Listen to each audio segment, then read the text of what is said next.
This is the official video for how to assemble the Napoleon Prestige Pro 500 gas grill. To begin, locate the bottom cart shelf and place it on the ground with the circular opening on the right-hand side. Next, locate the right side cabinet panel and place it on the right side of the bottom cart shelf. When correctly placed, the flanges will engage with the locating slots along the bottom and the vent openings will be along the top. Secure the panel in place through the bottom middle hole using the longer black hardware from Hardware Bag G. These steps can then be repeated for the left-hand side cabinet panel to secure it in place. Locate the rear cabinet panel and place it between the left and right cabinet panels at the back of the cabinet sub-assembly, ensuring the notches are along the top. This can then be secured in place from the inside flanges and bottom using 5 of the larger black bolts located in Hardware Bag G. Place the sub-assembly onto its rear and locate one of the rear caster supports. Place the support into the bottom corner of the base with the threaded brass insert facing outwards and secure it in place through the flanges on the rear and side panels through the base. Repeat these steps to install the opposite rear caster support. Place the sub-assembly back upright and install the front caster supports with the protrusion through the notches in the front of the base panel. Each of these are secured through the 2 openings in the side panel using the longer black bolts in Hardware Bag G. Now flip the cabinet sub-assembly upside down so the base is facing upward and install the 4 casters into the caster supports by spinning the threaded portion clockwise.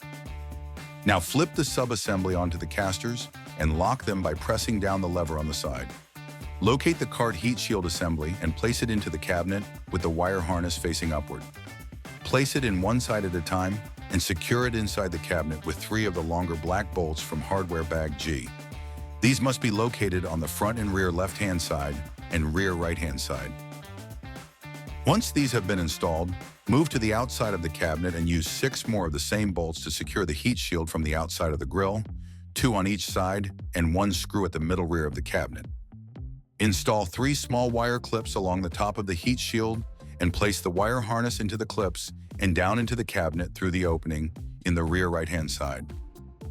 Now locate 5 of the larger wire routing clips and install them into the cabinet on the back right-hand side and inside front of the right-hand cabinet panel. 4 additional small wire clips can then be installed inside the cabinet along the bottom of the rear panel and bottom of the right-hand panel to hold the wire harness in place. Then install 6 more wire clips on the left-hand side of the rear panel and along the bottom and up the inside of the left-hand side panel. Now locate the power supply, bolts, and lock nuts located in box F.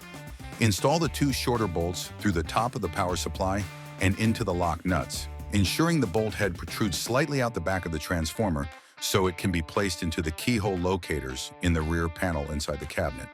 Repeat these steps for the bottom of the power supply using the longer bolts and place the transformer through the rear panel keyholes. Now move to the back of the grill and secure the screws from the rear of the cabinet, then plug the transformer into the receptacle. Install the harness wire into the bottom of the transformer and run it through the wire clips at the bottom and left-hand side of the cabinet. Continue running it up the left panel until it exits the heat shield through the opening and move it out the front of the cabinet to keep it out of the way. Now snap the cart divider grids onto the internal divider liner with the flame logo in the cutout portion facing forward. The divider and liner can then be placed into the left-hand side of the cabinet with the grids leaning left. Using the plastic grip rivets, secure the divider liner in place to the bottom panel. Then locate the cart divider clips and install them to the underside of the heat shield with the openings facing the left-hand side. The divider grids can then be snapped into the clips, securing the front 2 clips closed with the screws from Hardware Bag G. Now locate the gas pack and unscrew the pre-installed bolts on the back approximately a half turn. This will provide enough room for them to fit through the keyhole openings on the inside of the right side panel. Once placed through the keyholes, secure the gas pack in place from the outside of the cabinet. Move to the back of the grill head and remove all of the tape above and below the wind deflector and reinstall it. With the help of a second person, use the nylon lifting handles to place the grill head onto the cabinet, ensuring the protruding portions coming out of the bottom are placed into the openings on the left and right side panels. The tubular vertical packaging supports can also be placed through the straps to act as lifting handles. Once in place correctly, remove the nylon handles and set the silver bolts aside for future use. Then secure the grill head to the cabinet using the short black bolts from hardware bag G. Lift the lid of the grill and free the gas supply quick connects from the zip tie. Then locate and free the wire harness behind the control panel. Feed them both into the lower cabinet through the opening at the front right-hand side of the cabinet.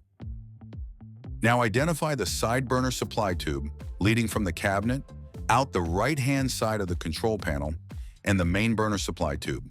It's important to note that the side burner supply tube connects to the rearmost gas pack location, while the main burner connects to the forwardmost gas pack connection.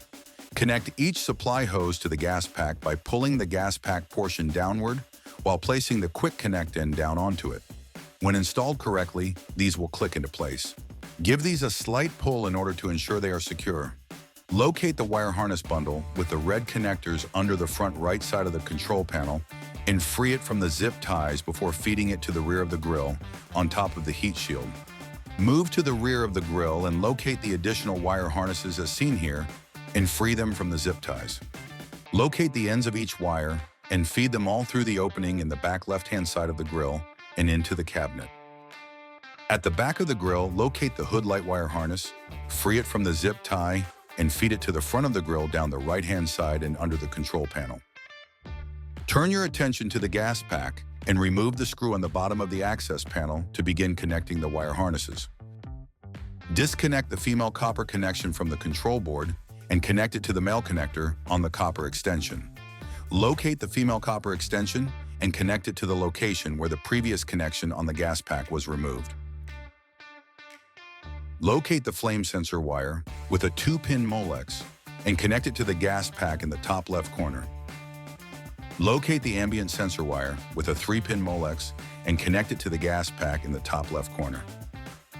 Locate the grease fire sensor wire with a black 4-pin inline Molex and connect it to the gas pack in the top right corner. Locate the control panel wire with a 4-pin square Molex and connect it to the gas pack in the bottom left corner. Locate the igniter block and connect the 2 wires with red ends to the right-hand side and the white wire with the black end to the left-hand side. Once connected, place the igniter block in the top right-hand corner of the cabinet using the magnetic back. Locate the additional igniter wire from package M and pass it through the right-hand end of the control panel and into the cabinet. This must then connect to the middle location on the igniter block. At the back of the grill, ensure the hood light wires are located behind the flanges and are out of the way to install the rear access panel. The panel hosts notches where the wire will feed up to the hood lights. Once in place, secure the panel with 4 of the longer black bolts from hardware bag G. Locate the silver bolts from the handles and install them back into the handle openings, ensuring to leave them protruding. Then locate the right side shelf containing the infrared burner and identify the keyholes on the inner edge. Carefully place the keyholes over top of the silver bolts and allow the side shelf to rest in place as the bolts hold it to the grill. Adjust the shelf until the spring pins engage with the control panel. Underneath the side shelf, use a ratchet and extension bit to tighten the silver bolts securing the shelf to the grill on the front and back. At the bottom front underneath the side shelf, install one of the shorter black bolts from hardware bag G, tightening it in place. Repeat this step for the aligned hole at the bottom back as well. Now locate the 8-pin Molex coming from behind the control panel and connect it to the wire harness on the side shelf. Follow the supply tube coming from the back underside of the shelf and use the right side quick connect behind the front of the side shelf to secure it in place. Then locate the other gas supply tube underneath the control panel and attach it to the left side quick connect on the control panel. Give these connections a slight pull to ensure they're secure. Now follow the white igniter wire from under the control panel and connect it to the electrode for the side burner by pushing it over the metal end visible under the side shelf.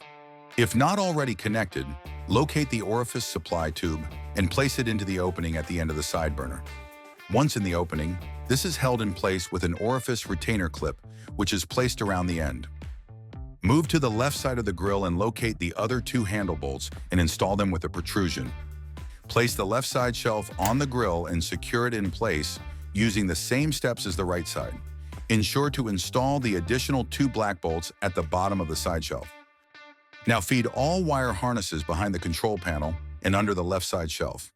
At this point, there should be 4 wire harnesses located underneath the shelf. Attach each Molex to the back of the display screen, ensuring the locking tabs are engaged correctly. Each plug here is unique and will fit into the corresponding location on the display.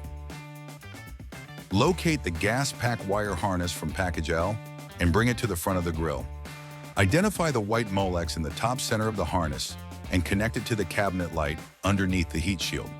Next, identify the end with the large Molex and feed it up the left-hand side of the cabinet and behind the control panel until it reaches underneath the left side shelf. This Molex must be plugged into the back of the display screen in the top left corner. On the opposite end of the wire harness, place the thicker wire into the clips down the right-hand side of the cabinet, then locate the white Molex end and turn your attention to the gas pack. Connect the white Molex to the middle location of the gas pack with the locking clip on the left, then reinstall the cover and secure it in place with the bottom screw. The additional small wire with the black Molex can then be placed into the clips on the rear of the cabinet. Now bundle up the remaining wire in the top right, if not already together, and feed it behind the supply hoses which run to the gas pack. This is for the smoker box accessory and must be placed in the back top right-hand corner of the cabinet until needed. Locate the wire routing channel and place it on the underside of the heat shield at the front of the grill. Ensure to place the cabinet wire into the opening in the middle of the channel to prevent damage. Secure the channel on either side of the grill with the large black bolts from hardware bag G through the holes which align along the bottom. Locate the heat shield brace and install it over the right end of the wire routing channel. Secure it to the right side panel along the top flange using the same hardware as the bottom. Take this time to ensure all of the wires within the cabinet are placed within the respective wire clips. Locate the propane tank scale and snap it into the cabinet with a short wire harness at the back. Now connect the tank scale wire harness to the Molex located at the back of the cabinet. Now install the drip pan above the heat shield. It rests on top of flanges below the grill head and will recess fully into the cabinet. Now place a grease tray liner into the grease tray and place it into its location under the heat shield below the opening. Locate the cabinet doors, hinges, and hinge screws. Place the hinge into the opening in the cabinet door and secure it in place with the hinge screws, tightening them until they are flush. Repeat these steps to install the other 3 hinges on the cabinet doors. Locate all of the components for the left cabinet door and 6 of the silver round head screws, which are used to secure them in place. Install each of these on the back of the left door, then repeat these steps for the right door, using 3 flat head screws to secure the bracket. Locate 4 more hinge screws and identify the 4 rearmost holes on the hinges and the holes on the inside edge of the left side of the cabinet. Secure the door and hinges to the cabinet using a screwdriver and repeat these steps on the right side to install the other door. The left side shelf hosts a location to plug in each of the 3 probes, which can be placed on the mat when being used. When not in use, the probes can be placed in the provided holders, which can be stored inside the cabinet with the magnetic back. Now lift the grill lid and place the sear plates in the grill. The top ones host cutouts, which must be placed towards the front of the grill, while the lower sear plates have an extended lower portion, which must be placed toward the front. Once all the sear plates are installed, install the cooking grids and warming rack. At the back of the grill, use the longer black bolt from hardware bag G to attach the hangers to the back of the access panel. This is where the rotisserie can be placed when not in use. Then place the side burner grease trap into the opening and slide it down and to the right to hold it in place. Locate the rotisserie motor bracket mount and place it into the opening on the top of the left side shelf. Use 2 long silver bolts to secure the bracket in place under the side shelf, much like how the shelves were secured. The grill comes with a windshield for the side burner to help maintain a constant hot flame in all conditions. Remove the laser film before using this accessory with the grill. Now place a propane tank onto the tank scale and attach the regulator to it. With the propane tank connected to the grill, create a 50-50 water dish soap mixture to perform a leak test. Open the propane tank slowly, then apply the water dish soap mixture to the main connection and look for bubbles forming, indicating a leak. If bubbles are noted, tighten the connection as necessary. Repeat this test at the gas pack quick connections and the connections underneath the side shelf to ensure no leaks are detected. Lastly, locate the power cord and plug it into the receptacle on the back of the grill, then into a functioning outlet. To place the grill in smart mode, locate the smart switch on the side of the gas pack and press it in before turning it to the left until it reaches the smart mode icon. The grill is now assembled and ready to cook your next amazing meal. See the links in the description for additional videos on Napoleon's Prestige Pro Gas Grill.